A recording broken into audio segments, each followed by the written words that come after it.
Subscribe to our channel and press the bell icon for the latest updates.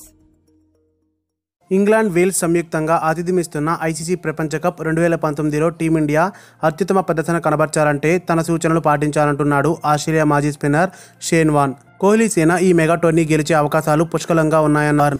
జట్టులో కొన్ని మార్పులు జరగాలని సూచించాడు. ప్రపంచ కప్లో ప్రతినిధి జట్టును అయోమయానికి గురిచేసేందుకు టీమిండియా ఓపెనర్లుగా రోహిత్ శర్మ, రిషబ్ పంతులు రావాలని ఆసక్తికర వ్యాఖ్యలు చేశారు. పరిమిత ఓవర్ల క్రికెట్లో ఓపెనర్లుగా రోహిత్ శర్మ, శిఖర్ ధావన్లు అద్భుతంగా రాణిస్తున్నప్పటికీ ప్రపంచ కప్ గెలవాలంటే మార్పులు చేయాల్సిన అవసరం ఉందన్నారు. అయితే దీనిపై సరైన వివరణ ఇచ్చాడు ఈ ఆసీస్ దిగ్గజ క్రికెటర్.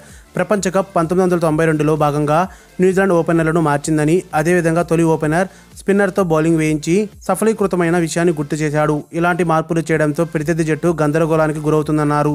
ఇలాంటి విభిన్న మార్పులతోనే టీమిండియా బరిలోకి దిగితే గెలుపు తథ్యమన్నారు. ప్రపంచ కప్లో పాల్గొనబోయే టీమిండియాలో సీనియర్ ఆటగాడు ఎంఎస్ ధోని తప్పకుండా ఉంటాడని వార్న్ ధీమా వ్యక్తం చేశారు. యువ ఆటగాళ్లతో కూడిన కోహ్లీ సేనకు ధోని సూచనలు ఎంతగానో ఉపయోగపడతాయన్నారు. అంతేకాకుండా ఏ స్థానంలోనైనా బ్యాటింగ్ చేయడం ధోని అదనపు బలమంటూ ప్రశంసల జల్లు కురిపించారు. అయితే ధోని కోసం పంత్ను పక్కకు పెట్టాల్సిన అవసరం లేదన్నాడు.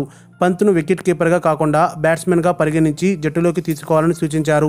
ఆస్ట్రేలియా సిరీస్లోనే పంత్ను ఓపెనర్గా పంపించి ప్రయోగం చేయాలన్నాడు. భవిష్యత్ క్రికెట్ పంత్దే అంటూ కితాబిచ్చారు.